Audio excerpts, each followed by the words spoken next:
So ayun, tininan ko tong panganay ko si Sam. May ginuhitan ko kasi sila ng yung guhit. Teka lang Sam. Ito kasi yung guhit niya dati.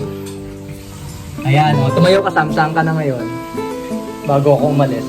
Ayan, umalis ka Sam. Ang layo na. Isang dangkal na mahigit. Ang aking baby, hindi na baby, dalaga na. Daddy, tama. Hindi pa ka uuwi. Di ba, sabi ko sa'yo, Pasko, dito na si Daddy. Di ba, may promise na ako na to pa. Di ba, nagganon tayo? Di ba, nagganon tayo, nag-promise si Daddy. Daddy, Damay, halika. Damay, ikaw naman, dali.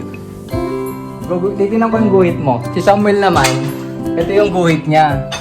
Yung bago ako umalis. Ayan, ito si Ate Sam kanina. Tapos ito guhit niya. Ngayon, ito na si Samuel. After 3 years. Sabi ko ka Samuel. Ayan, alis ka Samuel. Alis ka na. So, ayan na siya. Ang layo na dun sa guhit. Isang dangkal din ang tinaas.